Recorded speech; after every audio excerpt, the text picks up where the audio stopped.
Bem, estamos voltando ao nosso programa Projetos e nessa segunda temporada, como nós estamos falando sobre projetos de vida, hoje nós estamos falando sobre cultura e desenvolvimento com o André Galvão. André, como a gente estava falando que, se a gente for ver a base de tudo, o porquê das coisas, vem muito da cultura, de como um povo desenvolve, qual é o dia a dia daquele povo, o que ele cria, as artes daquele, do povo. E eu queria perguntar para você, no sentido agora, nesse terceiro bloco, nós vamos falar um pouquinho mais, diante disso tudo que é o Brasil, do que é também a nossa região, o que a gente espera, quais são as expectativas de melhora ou não? Júnior, o Brasil é um dos maiores países do mundo, sob todos os aspectos.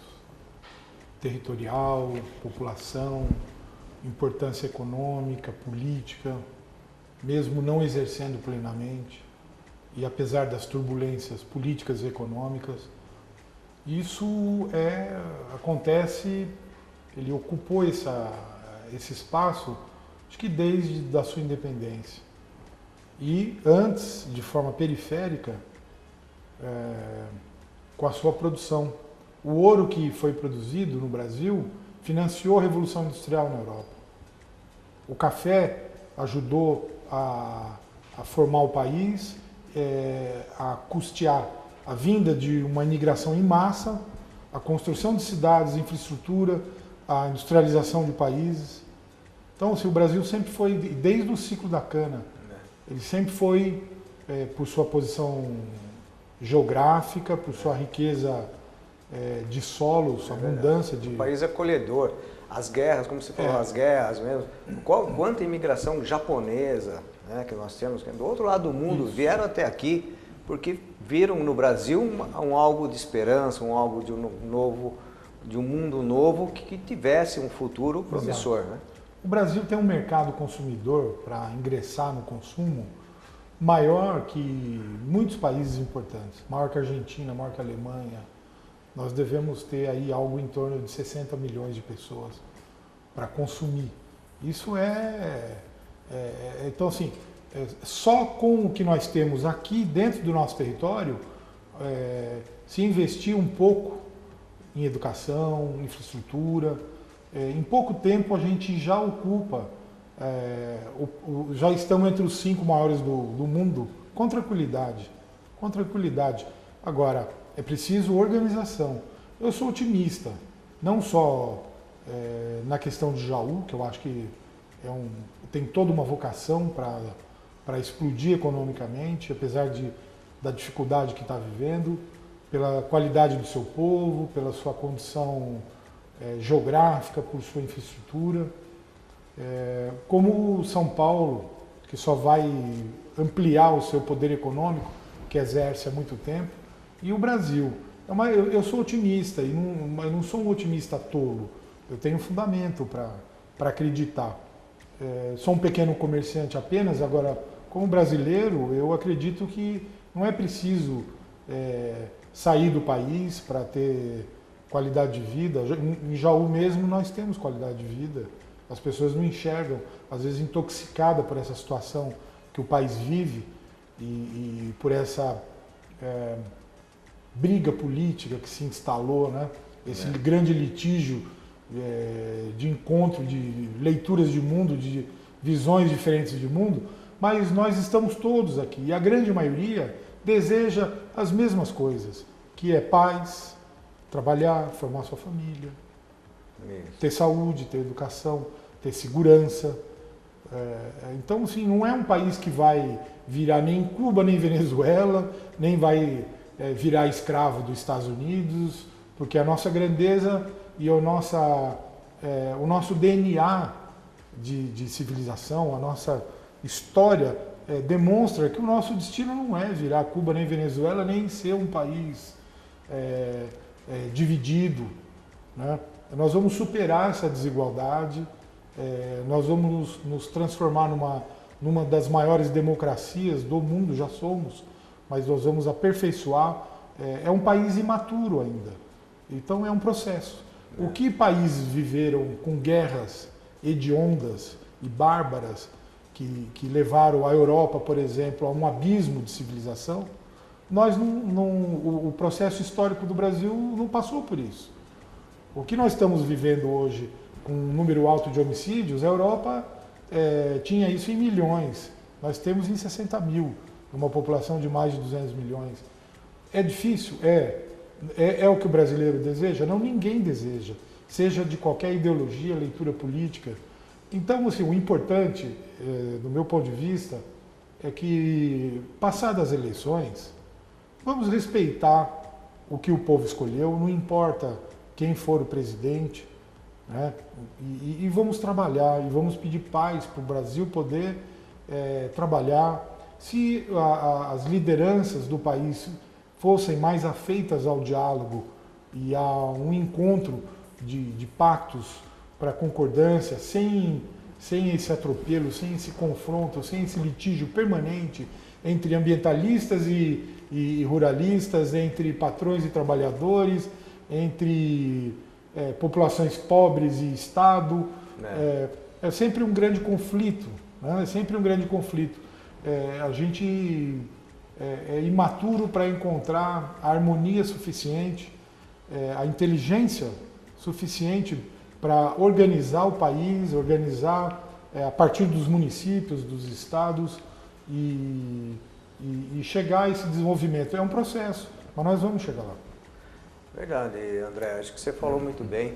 O Brasil realmente, a gente percebe, né, que a gente busca essa liberdade, essa igualdade, mas a gente, muitas vezes, a gente está num momento de buscar, parece às vezes, diferenças, né, de querer dividir as pessoas, né, em raça, em gênero, e a gente fica até, assim, estranhando, né, porque na verdade eu acho que isso não vai chegar a lugar nenhum, as pessoas quererem se valorizar por esses motivos, né, de raça ou de gênero, seja lá de que for, religiosa talvez, né? Mas que a gente, na verdade, junto, unidos pela diferença, né, que nós vamos realmente ser um país forte e criativo, né, como mostra a própria cultura. E você acha então que esse trabalho, né, todo de... como eu também procuro dizer assim, né, se a gente procurar cada um fazer o seu lado, né, a gente vai depender menos da política, né? E a gente está também, como você falou, num lugar privilegiado, né? E não só, até mesmo dentro do Brasil, porque nós somos um Brasil diferente de um Brasil... No mundo. No mundo. Mas a gente também, dentro do próprio Brasil, nós estamos privilegiados em relação a outras regiões do Brasil. Com certeza. Jaú, com todos os seus problemas e suas dificuldades, é um local de excelência. Pode melhorar muito, muito. A gente pode ser uma pérola. Nós temos dificuldades políticas, econômicas, né? A população está sofrendo, houve uma queda da sua produção industrial, isso impacta na qualidade de vida, na arrecadação do município. Então é preciso entender, a gente tem que criticar a administração sempre, não importa quem ocupe o cargo, porque esse é o papel do contribuinte, do cidadão, cobrar. Mas também nós temos que entender as dificuldades que não só a administração de Jaú passa, mas o Brasil inteiro passa. Sim. Com queda de arrecadação, e você já fez parte do executivo, você sabe como funciona, como é difícil, e também dos vícios que contém, mas que nós estamos melhorando. O Brasil está buscando sanear essas dificuldades, essa qualidade negativa, né, esse aspecto negativo que ainda atinge a política cultural, a política brasileira, não a política cultural, a política brasileira, desse arranjo partidário defasado, desse modelo da nova república que faliu, de cooptação de partidos.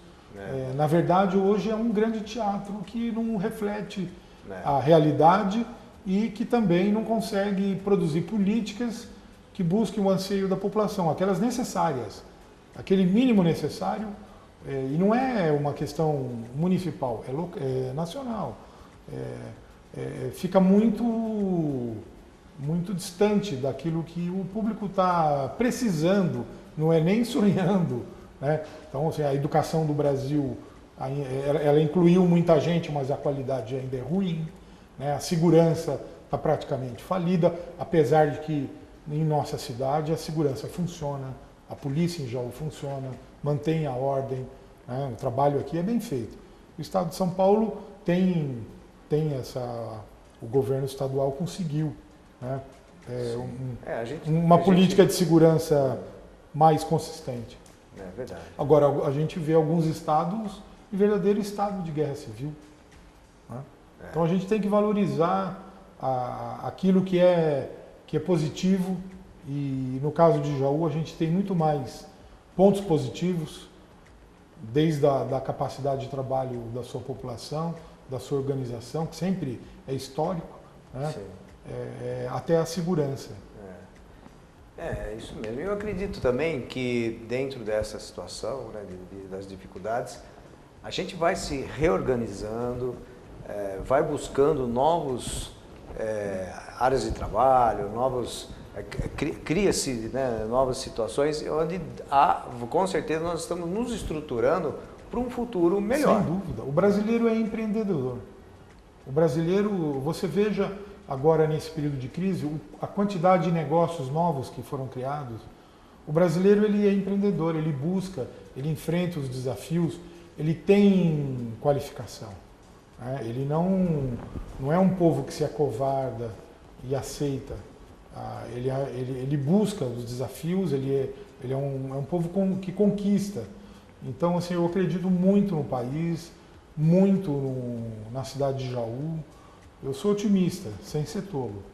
Sim. Que bom, André. Eu queria também, né, daqui a pouco nós estamos terminando o programa, que você também passasse talvez uma mensagem, né? Eu estou gostando porque você como você falou, é um otimista, e no sentido, como você falou, conhecedor de causa, ou seja, dentro desse otimismo existe realidade, né? Não é nada que seja sonhador, vamos dizer, um sonho impossível, é um sonho que possa ser realidade, né? Que possa ser real.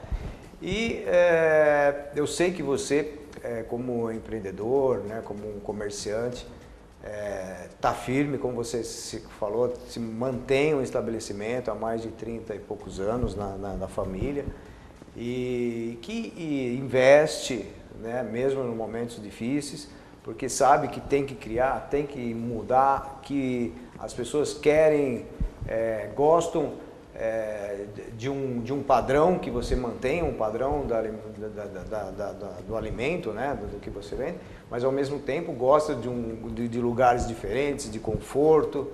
E o que se diz de tudo isso, uma mensagem também para os outros empresários, né, para os outros comerciantes, dessa luta, né? Porque a gente infelizmente vê muita gente fechando, né?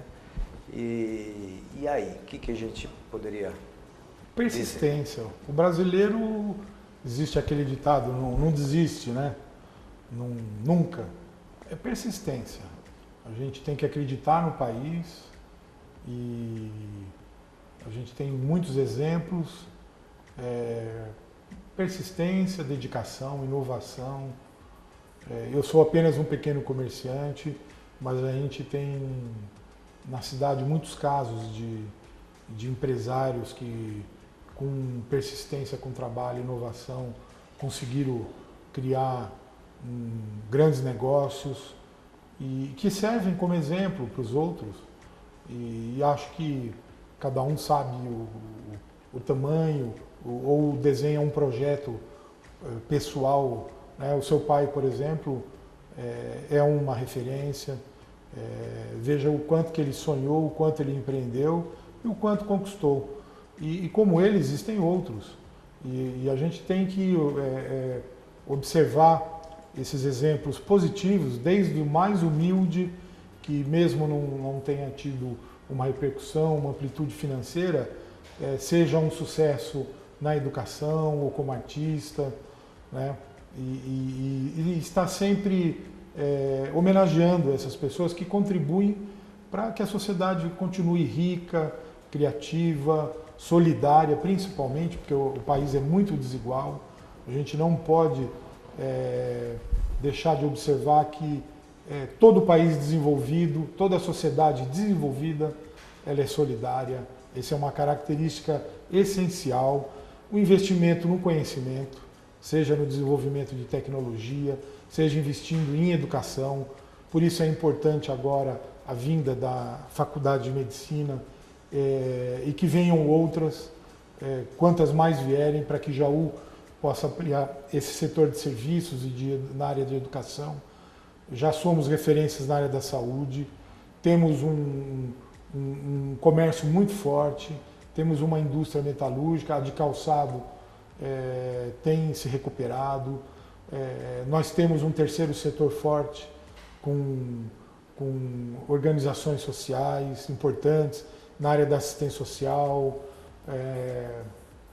Então, assim, a visão é boa, é positiva, confiança na cidade, diálogo fundamental para que não haja essa ruptura, né? O embate político é da democracia.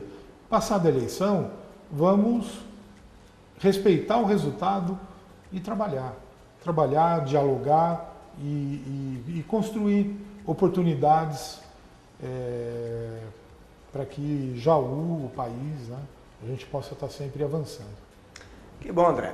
Eu agora queria agradecer, né, a tua vinda aqui. Estou bastante contente de ter te encontrado, ter te convidado. Eu acho que foi uma conversa muito gostosa. Tenho certeza que os telespectadores que estão, né, em casa nos assistindo, com certeza gostaram e aprenderam muito, como eu também aprendi bastante agora com você. Muito obrigado. Eu só queria fazer uma última homenagem ao Ramos, um grande sambista que faleceu ontem, que, como seu pai também participou daquele carnaval do povo que o prefeito Valdemar Bauab iniciou nos anos 70 e faleceu ontem. Ele foi da faixa branca, de vários blocos de carnaval, do Amuquengue, e então, assim, é uma personalidade da cidade que nos deixou e vai fazer muita falta para o samba, para a música, para a cultura da cidade. Então, assim, uma homenagem ao Ramos, ele merece, e que a família receba os sentimentos. A gente perde um importante artista da cidade. Tá bom, e assim nós terminamos o nosso programa #Projetos.